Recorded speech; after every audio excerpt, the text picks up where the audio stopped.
All right, everybody. Well, hey, our first guest is joining us from overseas, and we are honored to have him. When he was the first person to RSVP when I put out the call that, hey, I'm going to be doing an international podcast day, a live stream, and I was honored to be a guest not only on his podcast but his virtual event that he's been putting in place and doing an amazing thing out there. And I'm with the founder of the Wealth Matrix Top Investor Secrets, Mr. James Egodibie. Did I pronounce that correctly? Yeah, that's all right. James Egodibie. All right, awesome. Well, James, good morning or good afternoon. What time is it there where you're at these days? It's afternoon. It's now 25 past 2. There we go, 2 in the afternoon. Okay, beautiful stuff, man. Well, tell us about your podcast. Tell the world about your podcast and what makes it so awesome. To start with, Scott, I just want to say a very big thank you to you for putting up this type of amazing show, and also giving me this opportunity to come and talk to the audience about podcasts. Like you said, I have the Wealth Metric podcast. And basically what we do is we look at how we want to help investors to actually up their level. Right, so we bring in secrets that top investors have used to scale their business from one level to another level, and then we just give them that secret for free and give them unique content so that they can be able to work with what they see from us. Awesome. Now, you've had your show for a little while now, and you're reaching investors just there in the UK or all across, or what's your market, James? Well, because it's a podcast, actually our market is it's been in the UK, but with, just like you said, the summit that we're doing now, which is international, we're trying to see how we can reach even a wider audience, those people who are really looking for good content that would make them scale their real estate business. Now, is your podcast just you teaching, or are you having interviews? Is it a mixture? What would you say the breakdown is, James? Right. So it's a mixture. So if I want to go through, I teach on the podcast, but we have amazing guests that we have invited to actually do a Q&A session, and it's been so great. That's awesome. What would you say has been the biggest aha moment since you started your podcast? What's been the biggest learning nugget for you? Okay, so it's very good you asked that question, because what I was actually looking to share with people today is like a journey of what I've been going through. Because when I started the podcast, there are so many things that I wasn't aware of, the techniques of podcasting, and some of the key strategies that will actually make your podcast scale to the next level. But now that I have unraveled such things, it's actually a good thing to see if I can just share one or two things with the audience, so that those people who are where I started from can actually pick up and scale their podcast to another level. Oh yeah, please do. Please share what's been your favorite thing. What do you want to share with our international audience?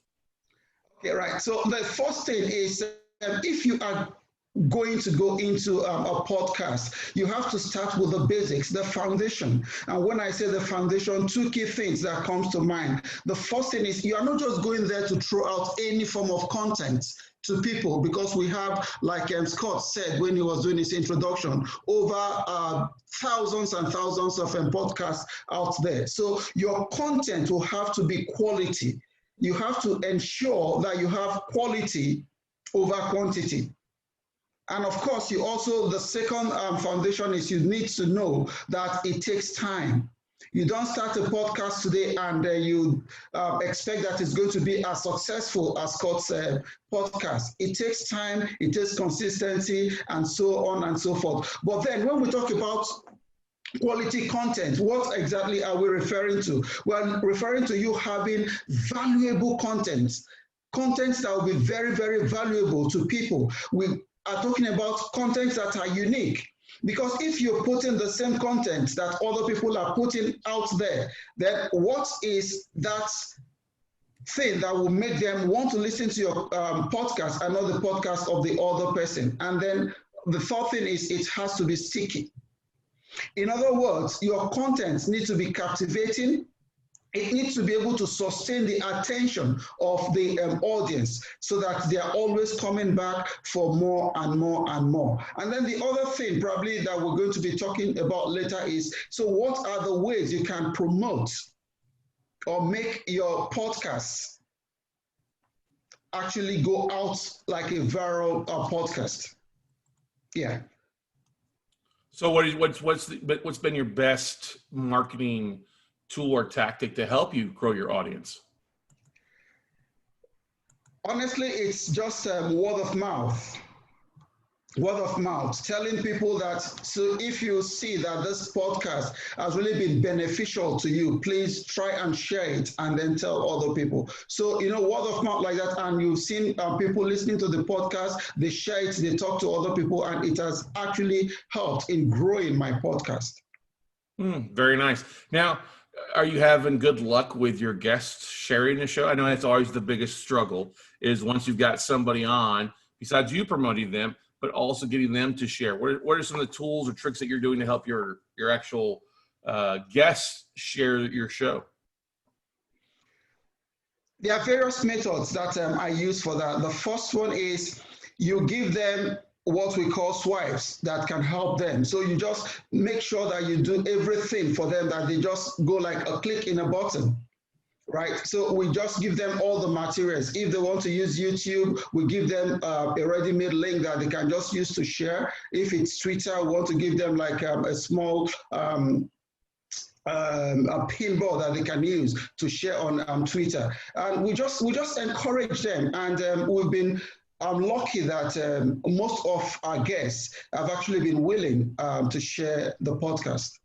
Nice. That's good. That's a beautiful thing when you can get your guests to share the show, because you're doing all the work, right? Yeah. And sharing to your audience. Now, how big is your audience that you're seeing on a regular basis here, James, as far as numbers? Or are you using, besides just audio, are you also using video to help you in getting the word out what you're doing? Right. So it's interesting you asked that question, Scott, because when we started initially, we started with audio.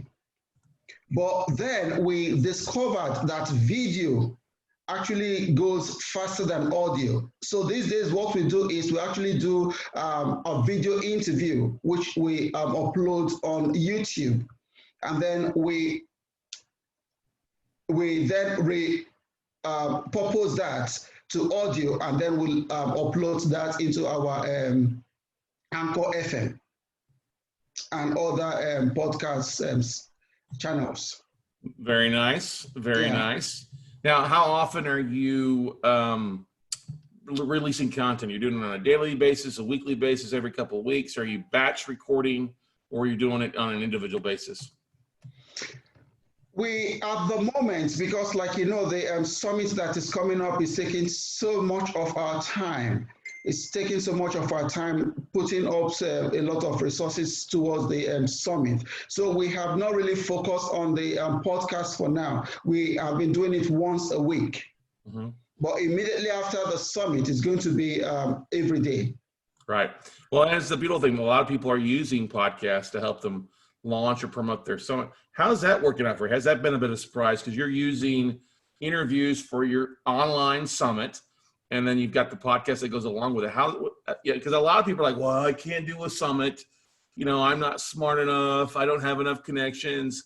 The speakers aren't going to say yes. What would you say to those out there that have kind of those preconceived, I won't say positive, but not quite, it's kind of negative, the self-doubt when it comes to posting and hosting an online summit through a podcast and things? I think it's just for them to get over their fears. That's the first thing. Just make sure you get over your fears. Even if you are having the fear that you're going to fail, until you step out there, you're not going to know if you're going to be successful. And again, if you are surrounded with some amazing people, that again can help, because with this summit, I've had so much friends that have actually rallied around me to help me with guest speakers, and they've also been guest speakers. Scott, you're one of the people who have also introduced me to other people to come and speak in the summit. It's not an easy task. I'm not going to tell you that it is easy, but if you are consistent, and if you are focused, and if you are determined, it's worth it. Yeah, that I would agree 100% with you, James. You've got to be committed to it. You've got to put it on a schedule, and you got to stick with it. Yeah. And you got to give it time for those seeds to sprout, to get the word out on what you're doing. The idea that a podcast can go viral is a small chance of that. It's a lot of that day in, day out, showing up to work, that kind of that lunch pail mentality in marketing, right? Yeah. What is there something that's become your favorite thing when you think about your podcast, or a tool that you're using that just makes you just brighten up? What would you say is the biggest thing, your why you do this? Helping investors achieve their dream. Now, do you get phone calls from people? They're like, "Hey, I heard you on your podcast originally." And that's one of the big, I know it tickles me when I hear people like, "I've been listening to your podcast for 6 months." I imagine it does the same thing for you too, huh? Yeah. Actually, I think the one that really thrilled me is when you just get a message from nowhere, from somebody you hardly have heard of, telling you that, oh, that thing that you shared on your podcast has actually made so much difference to their business. Yeah, that's always a good thing. That's a good thing. Now let's roll into a bit on the opposite side of marketing. The biggest other thing is monetization.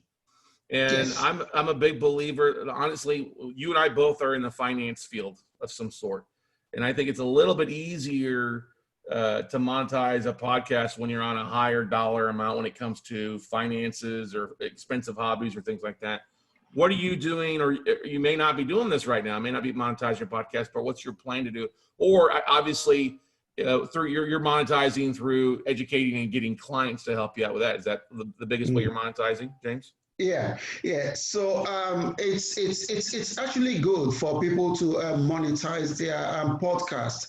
But the way we are going about it for now, I don't know about what's going to happen in the future, is when we give valuable and quality content to people out there, right? By the time you now put out your mentoring program, you see people are willing to come because they've gotten that so much value from what you are even giving out for free.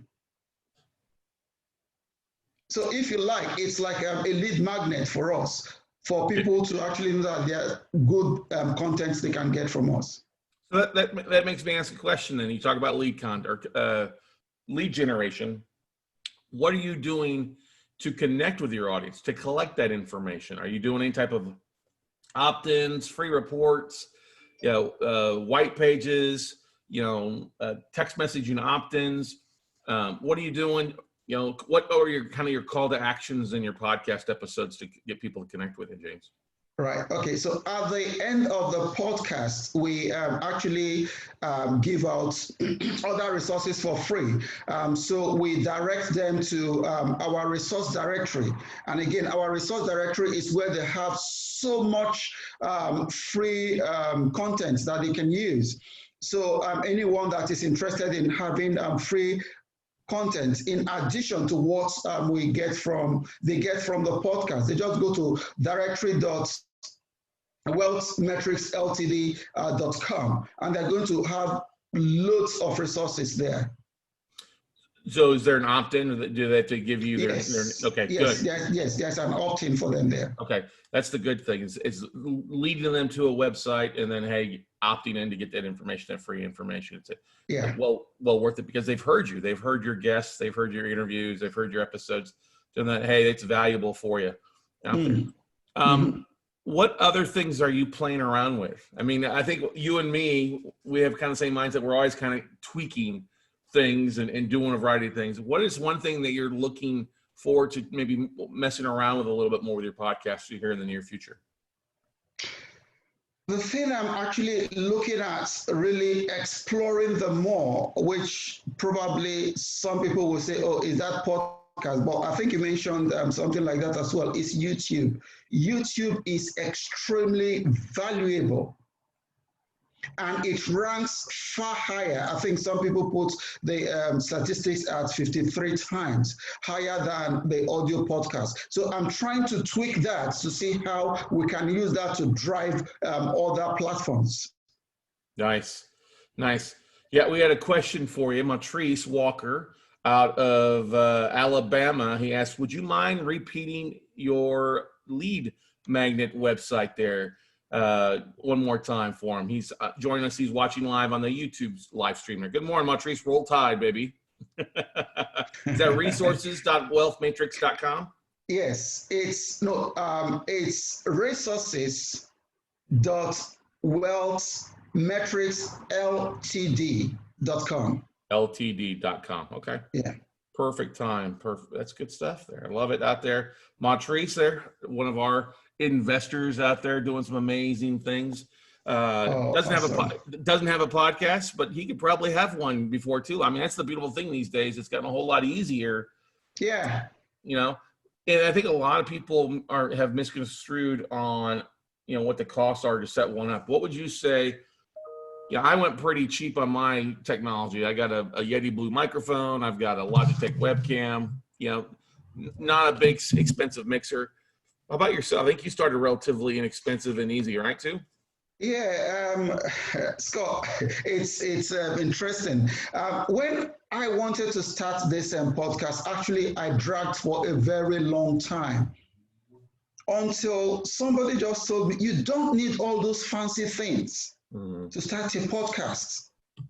You don't need to go and buy all those expensive gadgets to start a podcast.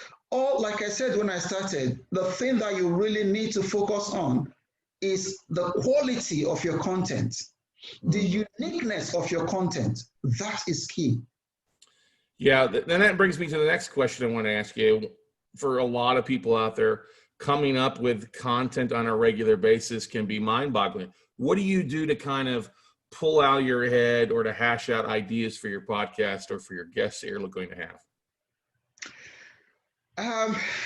It's various methods that I use. The first one is I just look at the pain points because I subscribe to so many community groups on the internet, and you get the paining point for people. So if you see where people are hurting, do you have a solution for that? If you do have a solution, you want to share that solution with them. I mean, you can share the strategy with them, and if they want the tactics, if they want to go deeper to actually know how to implement that, or they want you to hold their hands, then they can up level and then come to you for mentoring. But it's basically to know what exactly is the problem people are going through today in real estate and what's the solution. Yeah, that's a big thing. If you can solve those pain points, it will help you versus rolling with an episode or topic that you think your audience wants to hear, but asking your audience and solving that question always adds more value, right? Yeah. Tell us about your background. What was the decision for you to actually do a podcast? What was that like? I need to do this. Was there something that kind of stood out the most? Because you've had the Wealth Matrix for a little while. I've been doing, financial advising and financial, all sorts of financial things for the last few years. But what made you say, I'm going to do a podcast? Okay, so podcast is a very, very good tool. I don't know if I should use that word, but I think it's a cheaper way of making people know you. It's a cheaper way of, getting your voice out there and getting people to know you. Because for a very long time that I did not do this podcast. Most people didn't know who I am or who the company is. But with the podcast now, the message is going out. We're having more downloads. I'm getting guest speakers that are trying to promote this. So it's a promotional tool, if I can put it that way. That makes sense. What would you say when you think back to things? Who's a podcaster you like to think to shoot for, or a podcast that you like listening to? It's been motivational for you. I know, tough question, right? Yes, it is, because we have so much amazing podcasters out there, but I tend to like what the Big Pocket is doing, actually, when we're looking at the real estate niche, the Bigger Pocket. Mm-hmm. Yeah, I like what they're doing. But there are lots of fantastic podcasts channels out there that people can look into. Now, with the podcasting community, are you able to, where's, I should have asked, I know where home is for you for the most part, but is it as big, or do you have a network that you're able to plug into or to meet with other podcasters where you're located? Yes, so the internet has been a very, very good tool for everybody. On the internet, I have 3 different community groups that I'm involved in, and they are just purely podcasters. So we share ideas, we share, they can come to my podcast, I can go to their podcast, and it's been very, very good. Well, but I meant, where's home for you? You're in Ireland or the UK, James? Where's home for you? UK, yeah. Okay. And that's what I meant. Is there a local network or group that you guys meet in person? How's the podcasting community there? No. No? Okay. Thank God for the internet then for you, right? Now that makes me ask you a question. With being able to look at where your listeners are coming from, are they all coming there locally, or are you getting more of an international flavor? I'm actually getting more of an international downloads than they're local. Interestingly, yeah. So in the finance industry, with what you're teaching, I know it's heavily regulated. We have a lot of financial advisors that have to be careful about what they're saying. Not only for local, for domestic clients, but international, it's a little bit more laid back. Do you also have that? Do you have regulations and things that you got to be careful about what you're doing with your podcast and what you're saying and can't say? Oh, yes, definitely. I mean, when you're going into saying anything financial, you need to always give them a disclaimer. That, what's the disclaimer say? Because we know it's a little bit different. Just that it's just telling them that what I'm giving to them here, it's just my own opinion. It's not meant to be an investment advice that would result into any contractual relationship. So it's just mere advice that they can go and use. And before they can actually implement it, they should also seek the advice of an expert. There you go. Now, so that's where you just makes a lot of sense for educational or entertainment purposes only, right? Yes. Absolutely. Well, and that's a big thing. People get, so here in the United States, you've got to be careful about this stuff. And it's the same thing. Hey, this is just for educational and entertainment purposes only. Yeah. As you always say, seek your own counselor, talk with your attorney and CPA to consult with them. Yeah, seek your own counsel, exactly. Yeah. Now, are you using, a lot of people are using vendors that they use as guests. Have you seen that with the people that you refer business to, or back and forth, your vendors and things like that? Have they taken an interest in your podcast? Have you had them on as a guest to talk about their services, or kind of building your network a little bit? Yes, and it's actually good when you do that, because it's one gives you additional credibility that these people want to talk to your audience on their podcast. Yeah, I do that once in a while. Very nice. What would you say has been the biggest headache for you with the podcast? We've talked about what we love. What's the big thing you're like, this just bugs the heck out of me?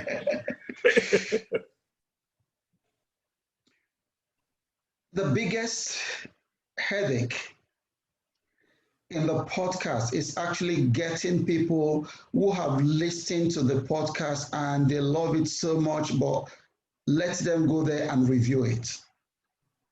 Because one thing that people should actually go for as well is get loads of reviews. It's good. Mm-hmm.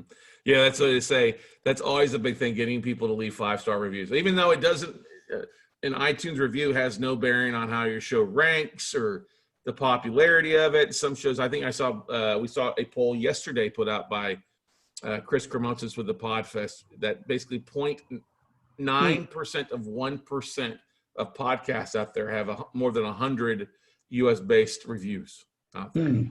So it's basically, if you can get over that 100 reviews, you're in the top 1% when it comes to getting reviews out there. Now, that makes me ask a question now. LinkedIn, are you using LinkedIn to help promote your podcast in a variety of ways? Because oftentimes I have found that it's pretty easy to get some recommendations via LinkedIn, whereas people may not know exactly how to go leave a review on iTunes. Have you tried that any? Yes, I've actually tried LinkedIn because I have more presence in LinkedIn than Facebook or other social media. I've tried LinkedIn, but the thing with me again is I tend to slow down when it comes to promoting things. Rather, I'll give out content. And when you give out good content like that, people might say, hey, who is this guy? How can I get to know him more? And then they click, and that click.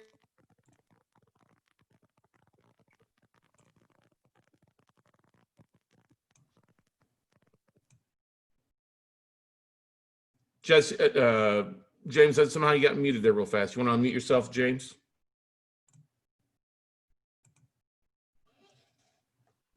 There we go. Say it again there. Are you there? Yes, can you hear me? There we can hear you now. For some reason, you got muted there for a second. So. Oh, okay. So you're saying the idea of sharing content, providing really usable tools is a valuable thing. Yeah. That's the strategy I actually use. That's when people see your content and your content is good, right? They want to dig deeper to know you. And through that and the link, they will get to know your podcast. Mm-hmm. Now, have you started? I know you're building with what you're doing. You've already got existing clients and listeners. What are you doing besides opt-ins? Are you doing any type of community building?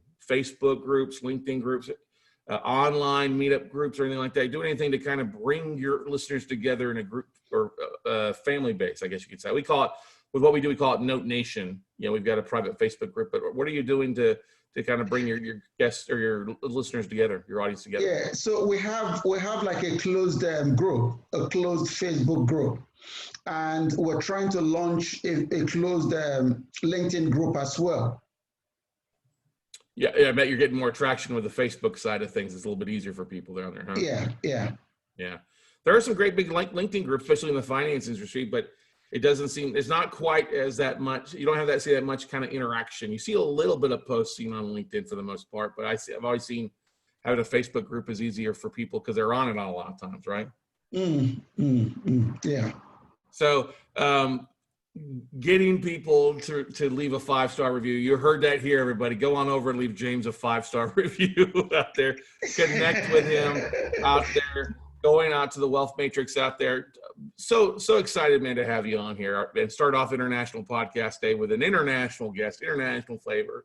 And like you said, you're in the midst of putting together your virtual summit. Share what your summit is a little bit and how people can tap into that too, James. Oh, yeah. Thank you so much for giving me that opportunity. It was actually impressing my mind to do this virtual summit for real estate investors. Now, it doesn't matter whether you are a beginner or an expert. We have 30 amazing international real estate investor speakers that are speaking in this summit. And you just need to go and register. It's free. It's a 3-day summit. You just go to summit.wealthmetricsltd.com. I'll repeat, summit.wealthmetricsltd.com. wealthmetricsltd.com, and you just register for the 3-day summit. When does that come out? It's coming up 27th to the 29th of October. 27th to 29th of October 2020. That's Tuesday to Thursday. So you're right at a month out there. There you go. Very much Yes, so. yes, round about a month. Good stuff there. Well, James, I want to say thank you for coming on International Podcast Day, man, being our first guest, kicking off with such great nuggets, great insight, and sharing what you're doing and doing such amazing things out there. Now, I did want to ask you, what's your, just as a poll, what are you doing? What service are you using to record your episodes? And then who are you using to host? Zoom. Zoom to record, and what are you doing to host? Yeah. Who's hosting your podcast? Is it Anchor FM. You're using Anchor FM? Okay, awesome. Yeah. Well, James, once again, man, thank you so much. Guys and gals, go out there, check out the Wealth Matrix. His main website is wealthmatrixltd.com. wealthmatrixltd.com. James, thank you, buddy, for being a part of International Podcast Day 2020. Thank you so much, Scott, for having me. Good stuff. And when I get over the UK, we'll have to share a pint of some sort. Come. Agree to that, man. Thanks so much, James. Cheers. Thank you.